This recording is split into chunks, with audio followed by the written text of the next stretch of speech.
Hello, lovelies. Sorry that I've been posting kind of inconsistently for a bit. The summer has been rough. But hey, we have Marauders and my shitty voice. Yeah, sorry, that's kind of my fault. I belted out to songs with my sister while we were driving. Sorry. Sound be a tiny bit raspy, but that's okay. I speak quietly anyways. Duh. Anyways, today we are reading chapter 40 of All the Young Dudes by MsKingBean89, and I hope you guys enjoy this chapter. Chapter 40, Summer, 1973. Summary. For lovely Christine B.H. and anyone else who is loving Thug Life Ramos. Saturday 30th, June, 1973. Dear Remus, I've only been back at my parents' house for half an hour, and I've been told I'm bringing shame to my family 5 times. 5. 3 of those times weren't even from living people. The portraits of our ancestors have decided to have a go. Going to start putting up my Gryffindor stuff now, I think. Hope you got home okay. Sirius O'Black. Dear Sirius, you're all right before I even got back. We had to get 2 tubes and a bus. It took ages. I'm sorry about the family stuff. Be careful. Wish we were all back at school. Remus. Friday 13th, July 1973. Dear Mooney, come and visit soon. Me and Peter will die of boredom. Don't send Sirius any owls. His mother intercepted mine and returned them all with curses attached. Luckily, Dad spotted it before we had any trouble. But bloody hell, I might try contacting his cousin Andromeda to see how she gets posed through. I think it's the Muggle way, but Godric knows how we're supposed to understand that.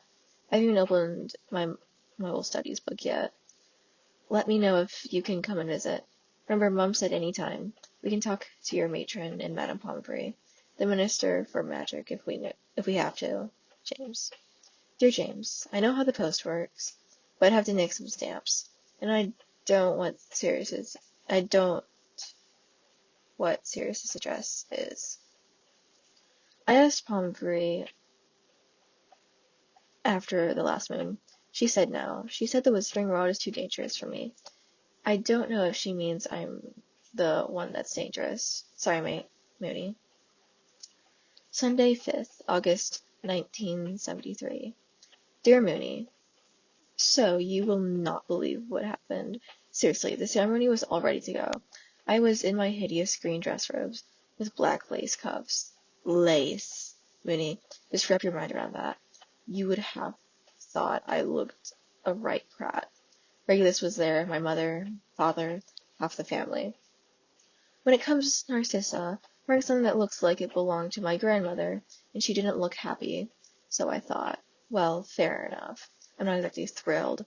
But then she stands up in front of everyone and says, we have to stop at once. So everyone stops, and my mother looks like she's about to start spitting curses. And my uncle is asking Narcissa, what do you think you're playing at? And Regulus is grinning at me, and Bellatrix is grinning too, only she looks a bit more mental than Reg. Then Narcissa whispers something to her parents, and my aunt literally fainted. I shit you not, and everyone's muttering and whispering. My mother can't take it anymore and demands to know what's going on. So Narcissa stands up and looks my mother in the eye and tells her she made an unbreakable vow to marry Lucius Malfoy as soon as she finishes her newts. I can't remember if I told you what an unbreakable vow is, but basically she can't not marry Malfoy now, or else they both drop dead. I don't know if I should be a bit offended on that point, to be honest. I mean, what does it say about you when a girl would rather die than marry you, even if she is your cousin? Anyway, as you can probably imagine, the whole Black family is at war.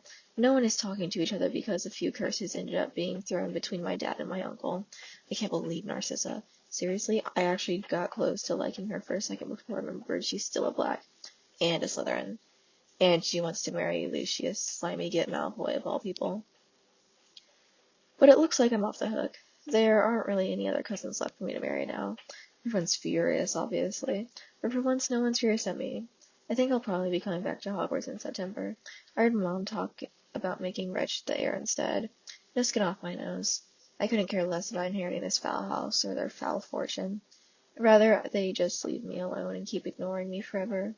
Hope your holiday is going as well as mine, though I can't see how it can be because, honestly, what a bloody result, eh, Minnie? See you in a few weeks. Sirius O. Black. Monday, 6 August 1973. Dear Mooney, I bet Sirius has already told you the news, but just in case he hasn't, the betrothal is off. You were right. It came down to Narcissa in the end. Uncanny ability you have there, Remo pal. Don't fancy giving me odds on the Quidditch World Cup next year, do you? Having a really boring summer all by myself. Pete's Law are all off seeing their French relatives, so I don't even have anyone to help me practice my catches. Hope yours isn't too bad. I had thought that maybe you could ask Madame Pomfrey to bring you to Diagon Alley in August. Or maybe we could meet you and drop you back after. Mom keeps asking after you. She'd love to see you again. Get in touch if you can. Yours in eternal boredom, James. Monday, 13th August, 1973. Postcard depicting the Eiffel Tower in spring. Dear Remus, bonjour and all that from Paris.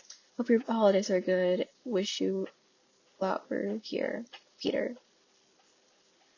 Remus responded to each of these communications with vigor, much more so than he had the year before.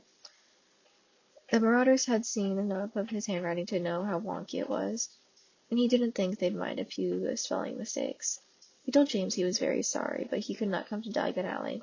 Madame Pomfrey said that wasn't safe either, and wouldn't tell him why, and he congratulated Sirius on his hard-won bachelorhood, but did not tell him that he, Remus, had anything to do with it.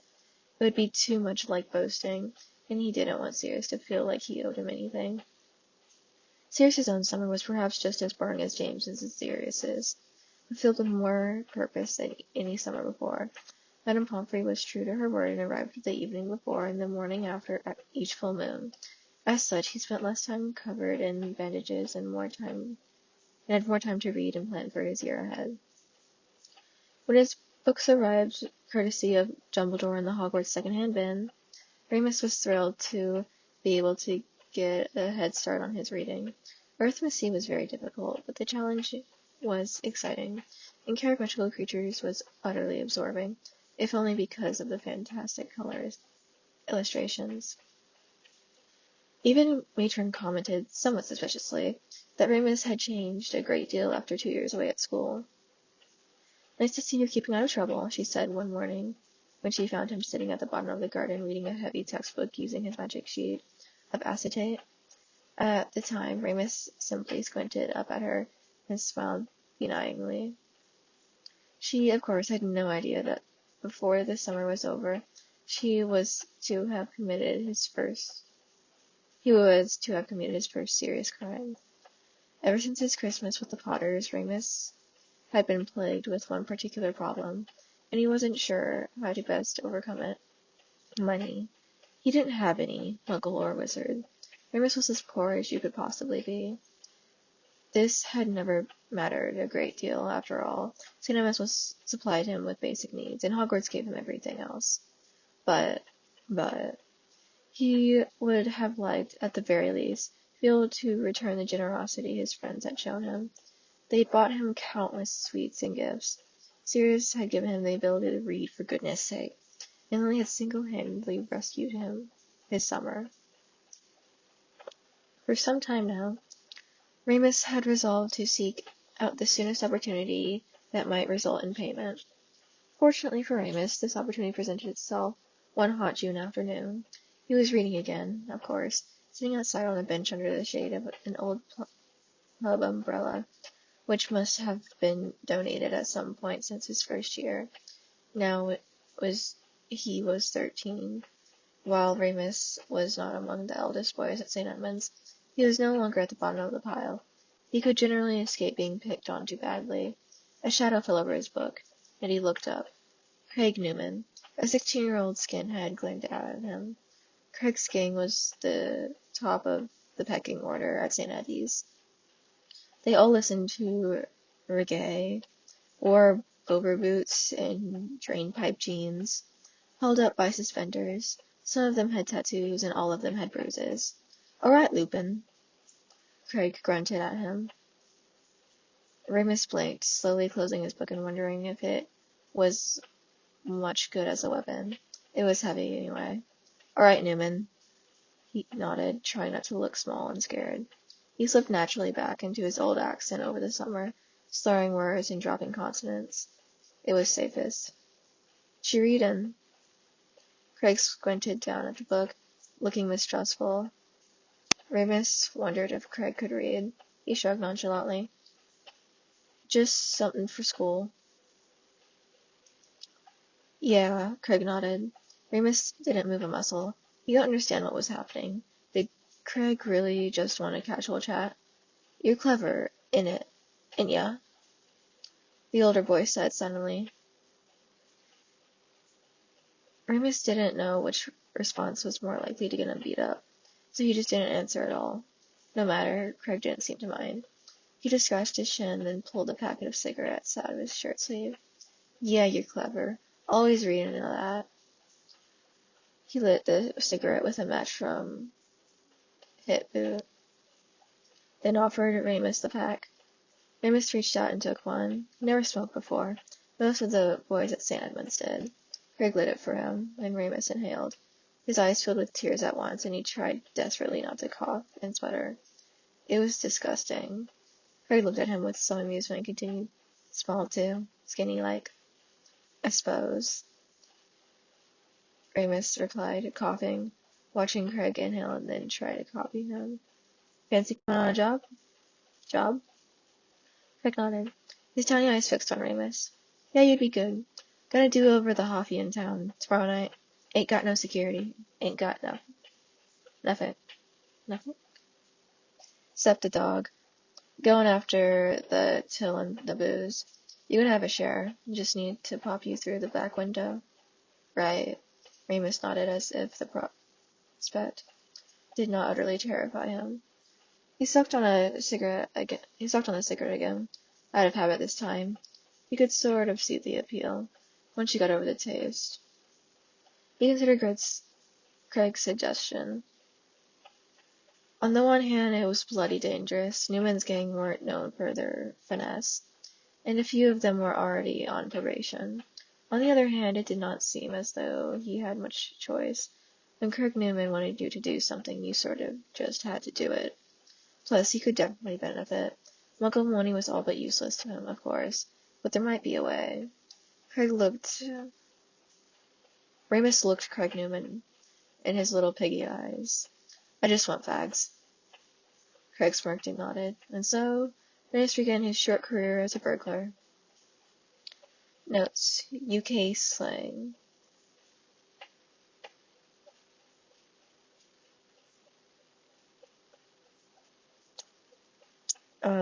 Skinhead is a British subculture made of working class youths in and around London. During the 1960s, 70s, and 80s, they listened to ska and reggae and were into Jamaican rude boy culture. They were known for being violent and getting into fights.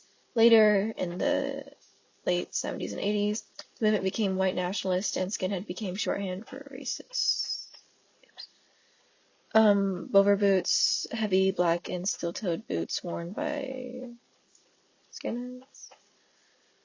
Often Dark Martens or Army surplus. You love Dark Martens!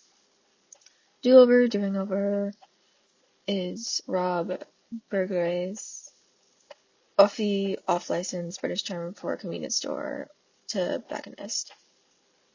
And that is chapter 40. I hope you enjoyed this chapter and are having a wonderful day. Remember, take care of yourselves, eat 3 meals a day, drink 64 ounces of water a day, please. And if you'd like to, subscribe, and leave a comment on what I should read next, or fill out the forms in my channel bio if you want it to be anonymous, like an anonymous reading suggestion thing. And have a good day, night, times. Bye-bye.